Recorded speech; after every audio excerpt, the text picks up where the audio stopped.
Scorpio and like that sort of stuff. Like a lot of people, you got to understand your basic listener is going to know like, oh yeah, like horoscopes. And I know that I'm like, yeah, I guess I'm like a Sagittarius. And like I see it 3 times a year. I look at my horoscope and it's like, oh, it kind of lines up. That's cool. But otherwise, like people don't know about it. Like, what, Yeah. I don't know. Has this changed your view of yourself and your life and how you see the world a lot? Like the more you learn about Yeah. I'm looking at my bookshelf. I'm like, what can I grab really quickly it? to kind of read? But you know, it's so there are 7 sacred sciences of antiquity that the people that have, you know, had had money and power for a long time follow these things. So all of our entire system that we run everything on comes from an old system. And nothing that we have now, besides like the specific technology that we have now, is new.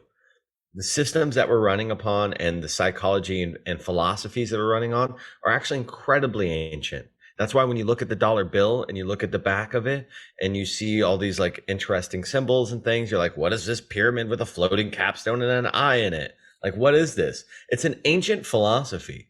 And so one of the 7 sacred ancient philosophies is, in fact, astrology and astronomy.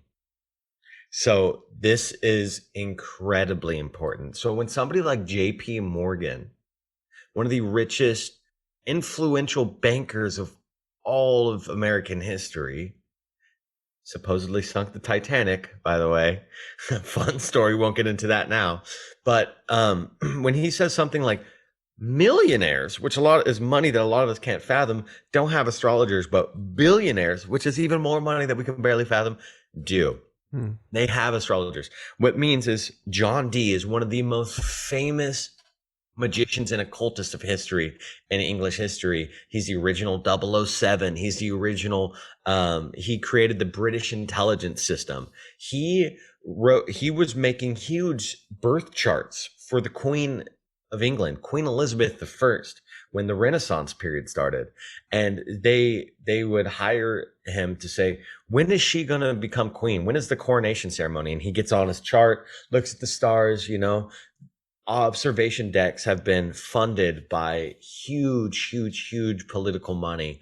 Tycho Brahe to create this observatory in Sweden on an island to look at the stars, to map the stars. Everything that we actually function on is based from astronomy and astrology and celestial observations. So it's intertwined within everything that we are and everything that we do, whether people want to fucking believe it or not. It doesn't matter. It is.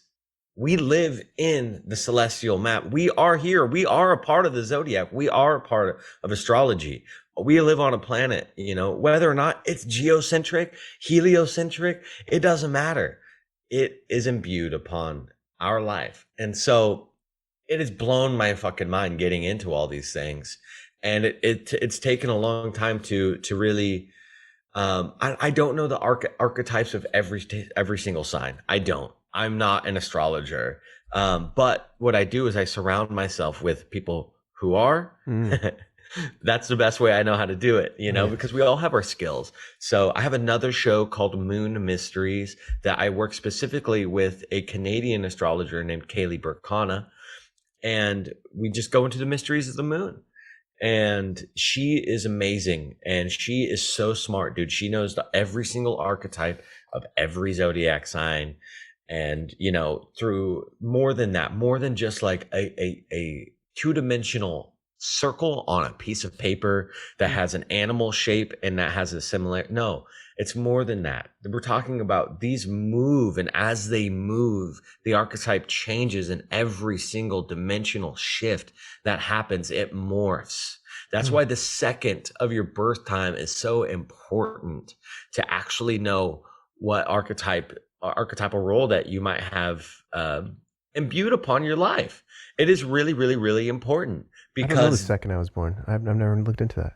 I mean, you can go minute, like you don't have to go second. But do you know your birth time? I don't know. I don't think I ever looked into it.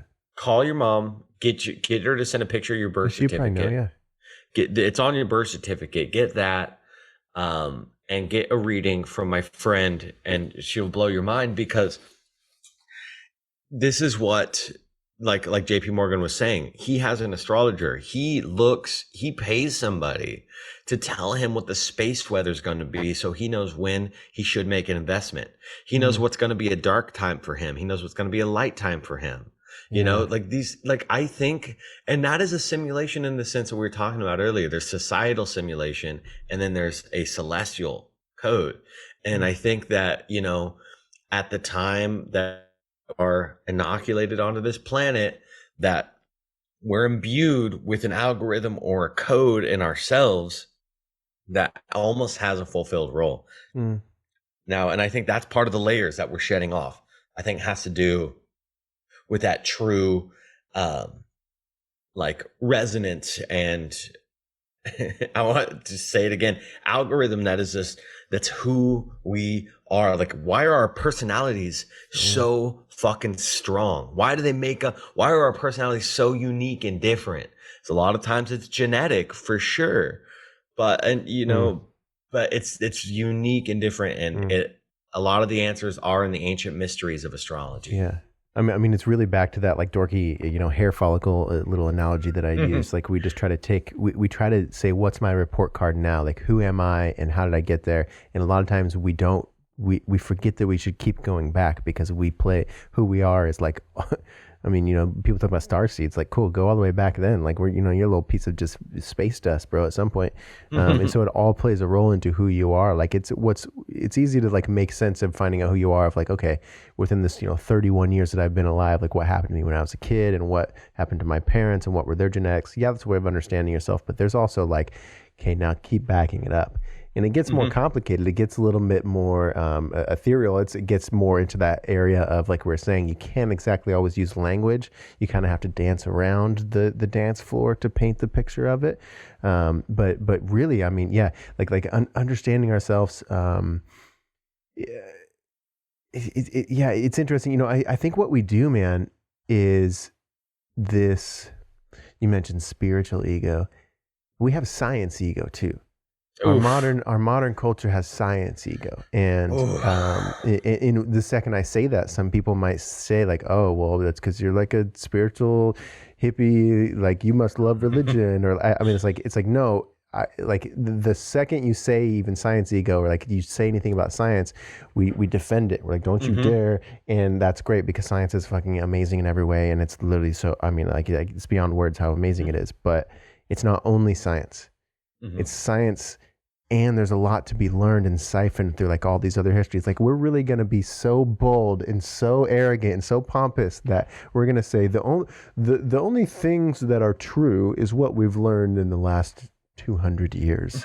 With like, in what we have learned in the last 200 years, completely, you know, it's so much more true and authentic than anything that all those old books. It's like, hold on, like, you don't think the other people in all these other cultures and histories of human civilizations have had this wonder that's at the core of all of our beings of like, what am I? What is this? You know, they've studied it too, and a lot of their contemplative answers have led to these stories and these books and these ways of seeing the world and ways of saying, I'm here and that star is up there. And you study that for hundreds of thousands of years, and you actually get like understandings of, you know, just like when you like, oh, it feels good for, you know, me to put my wee-wee inside that girl's thingy. And then you start to notice after hundreds of thousands of years, wow, 9 months later, that's when that like creature comes out. Like, think about how long we had to as humans like start banging before we realized that thing we did that long ago is what made this baby happen 9 months later. Like, our correlations between time frames, we don't fully understand. It takes us a long time to go, oh shit, okay, and then we can start learning about it. But yeah. Anyway, sorry. Such Understanding the pattern, man. Like we were saying, and then when to break it. Yeah, exactly. Yeah, it's helpful to look at your short-term history for sure, but like it's also very helpful to look at, not only helpful but fascinating and wonderful and fun to like learn about astrology and alchemy, and like what have other people who have lived in different time frames than me, what did they learn about?